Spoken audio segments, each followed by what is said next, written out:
February 14, 2007, Washington Township, Macomb County, Michigan. On a night meant for love, a mother of two simply vanished. No note. No clear goodbye. And no reason to believe she wouldn't come back. What happens when a woman disappears on Valentine's Day, and the one person who should have been most concerned starts acting strangely calm? Tara Lynn Grant was a successful business consultant, a loving wife, and a devoted mom. But the story her husband told the police? It didn't sit right. He claimed she left after an argument, said she got into a mysterious vehicle and never returned. For days, no one could reach her. And for days, Stephen Grant didn't seem in a hurry to find her.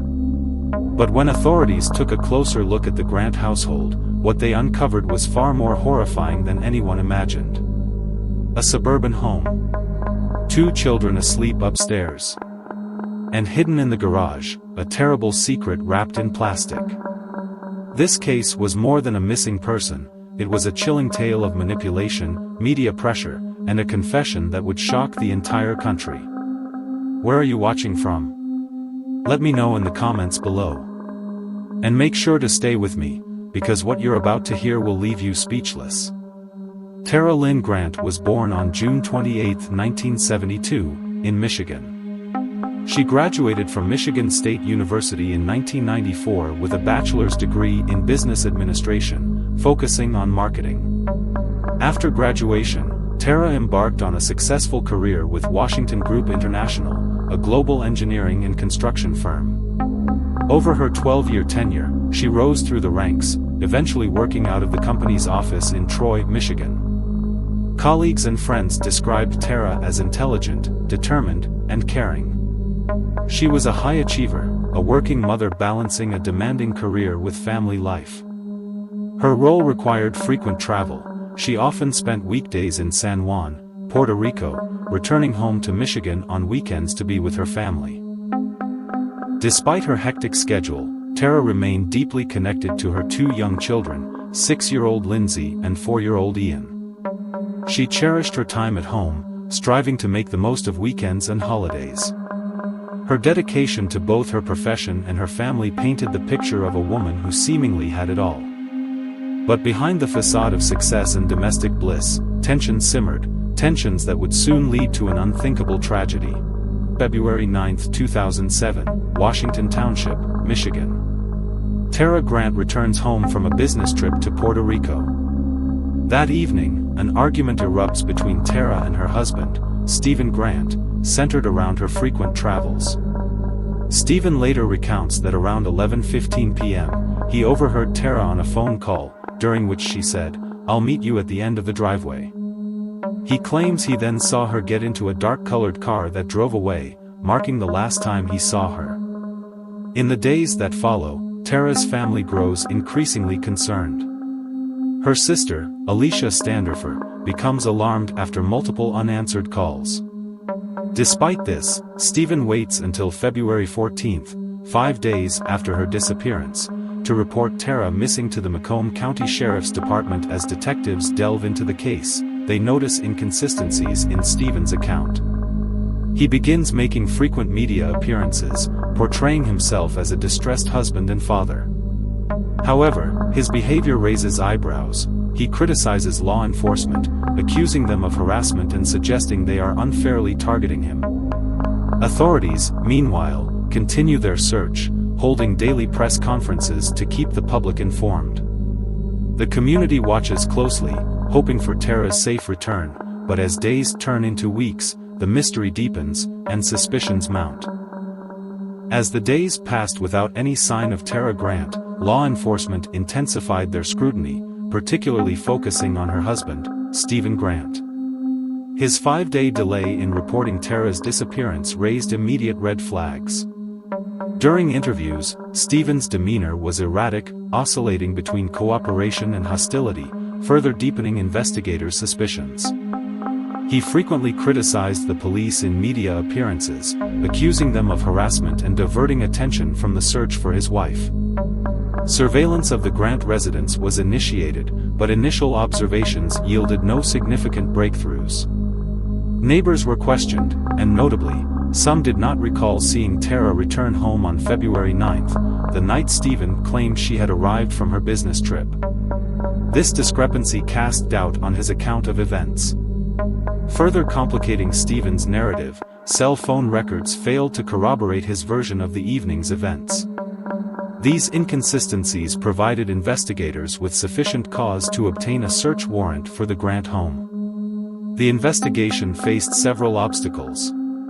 Stephen's active engagement with the media not only complicated the case but also influenced public perception, creating a challenging environment for law enforcement.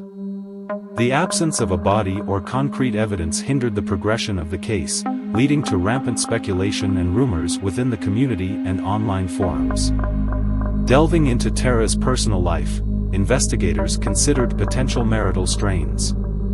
Her demanding career, which required frequent travel, may have been a source of tension at home. However, there was no immediate evidence of extramarital affairs or direct threats against her. Throughout the investigation, Stephen Grant remained the primary person of interest.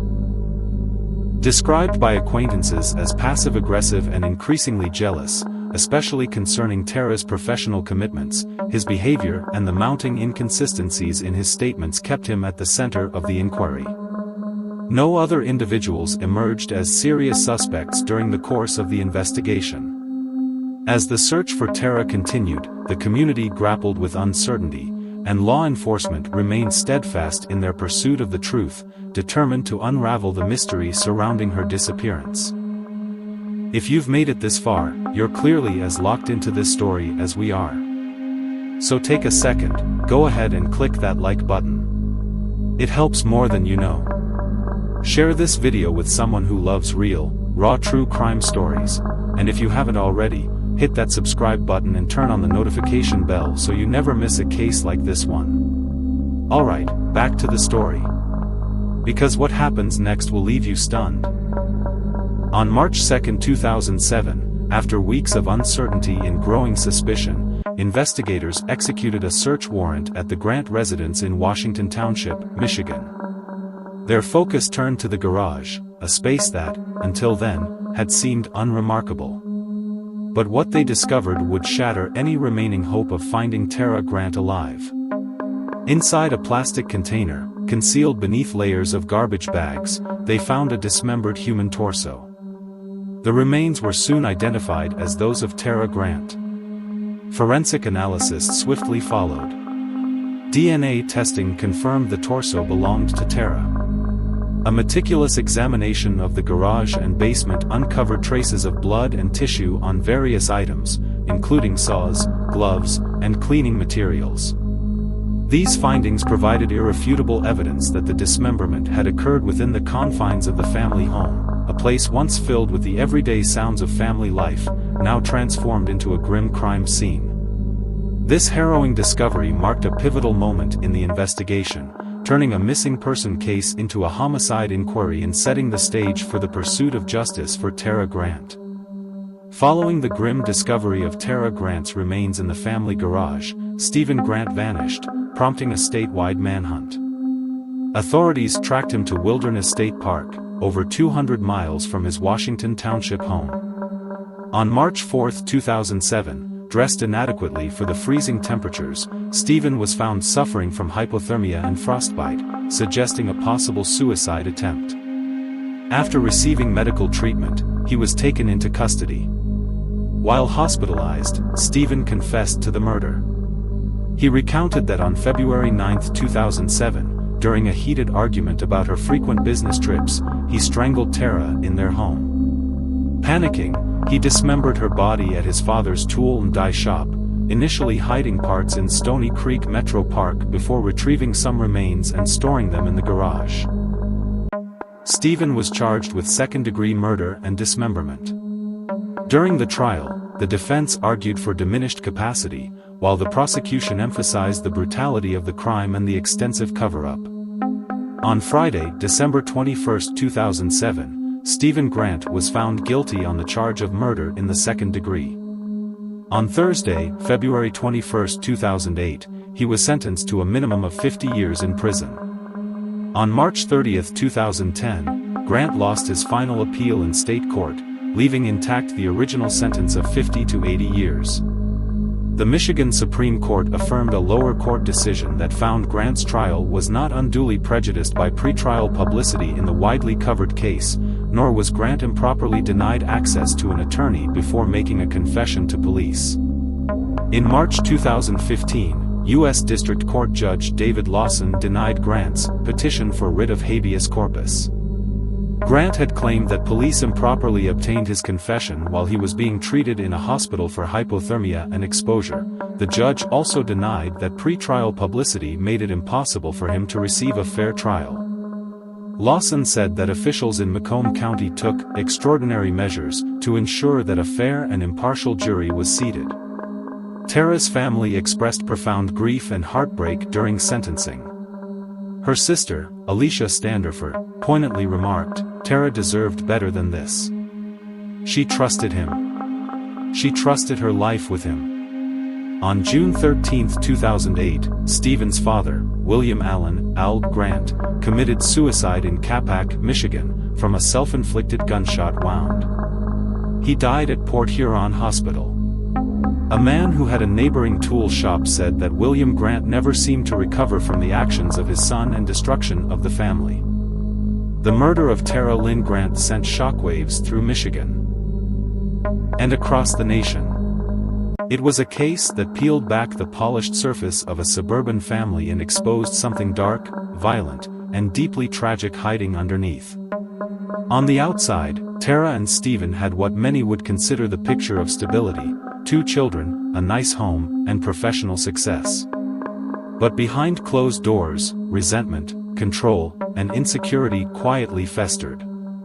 Stephen's multiple appearances in the media weren't signs of concern, they were efforts to control the story, to play the role of a grieving husband. But the evidence told its own story, one far more disturbing than any scripted interview could mask. This case reminds us that truth, no matter how deeply buried, literally or emotionally, has a way of rising. And in Tara's case, it demanded to be heard. What do you think about this case? Could Stephen have gotten away with it if not for that search warrant? Let's talk about it in the comments. Thanks for watching.